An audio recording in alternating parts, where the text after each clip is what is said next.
There's more to your life.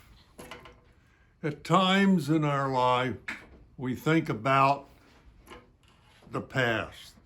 We think about our childhood, school teachers, jobs, marriage, deaths in family, and other things. And it's all that sometimes that we need to think about, and other people, and especially in our families, need to hear. What I just said reminded me of the Apostle Paul recounting his life to the church. You can read about Paul's life in Acts chapters 22 through 26 and his sufferings that he had in 2 Corinthians 11, 16 through 33, and then his last letter in 2 Timothy to Timothy to let him know what was on his mind just before his impending death at age 64 in Rome. The New Testament book has a look at Paul's life, as he was a Pharisee, his conversion, and his missionary journeys and impending death. I wish to point out three things about Jesus and Paul that might be of interest to you. It was to me. One, Jesus was crucified at about age 33. Paul was converted on his way to Damascus at about age 33. And lastly, Paul was an apostle for almost 33 years. Isn't that interesting? I hope you found it interesting as I did. It was Paul's conversion that on his way to Damascus, and he became an apostle, in which he turned the world upside down. What I just said reminded me of a quote that Pastor Ashley used in her sermon last Sunday. What you do in life echoes in eternity.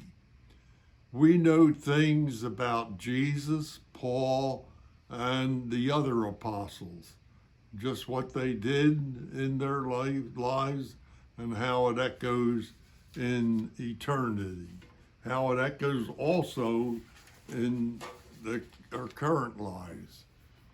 I would like to take you back with me to share a sentence in a letter I received from a young Ethiopian boy I helped when I worked and lived in Ethiopia. Elizabeth and I helped many people and as much as we could with our limited resources. One young teen, Faisal, just about to graduate from school, wrote me a letter when he learned I was leaving Asmara that I want you to hear two sentences of. This is what he said, and it reminded me of what Pastor Ashley stated.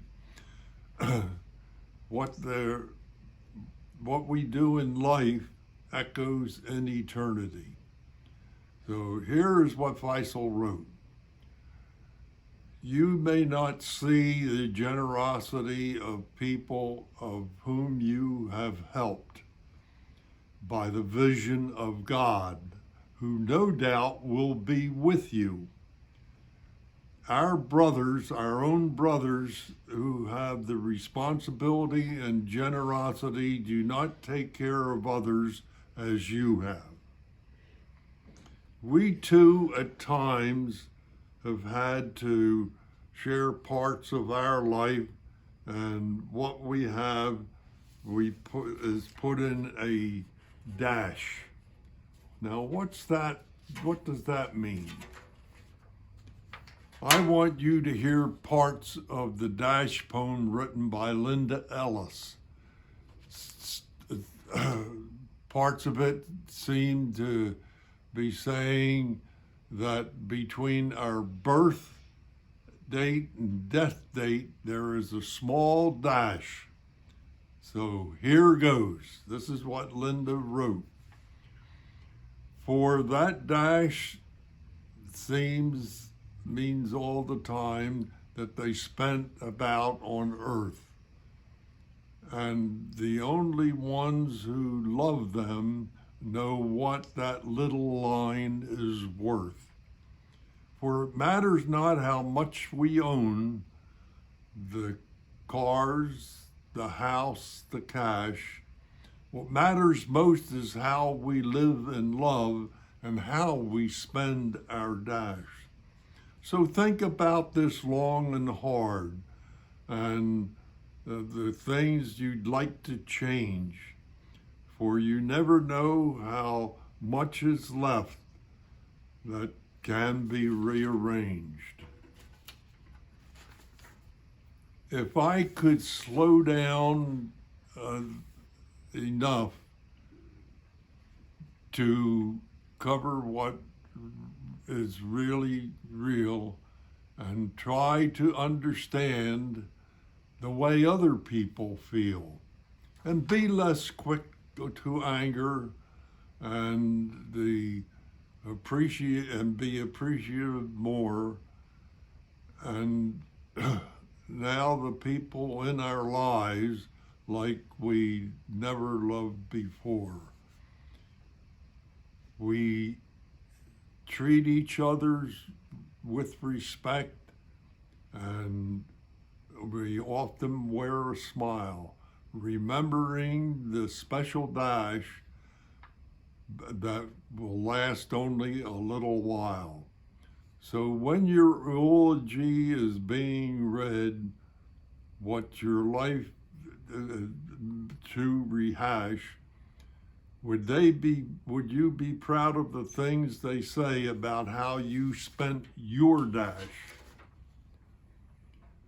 The poem should be important to you and I as we try to manage our lives in our families, in our neighborhood, and in our church. I found it triggered thoughts of me and the family in which I grew up and the genealogy work I am now doing. So don't forget, what we do in life echoes in eternity.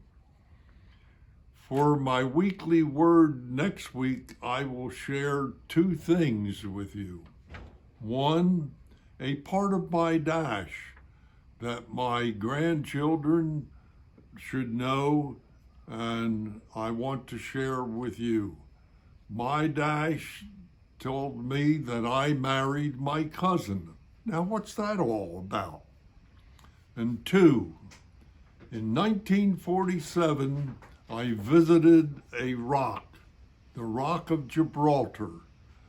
I learned about the Barbary apes and a special monument with the saying in Latin that transcribed in English reads, "No more beyond." What is that about? For next week, you will find out what it meant then and what it should mean to us today. God bless you and have a good week.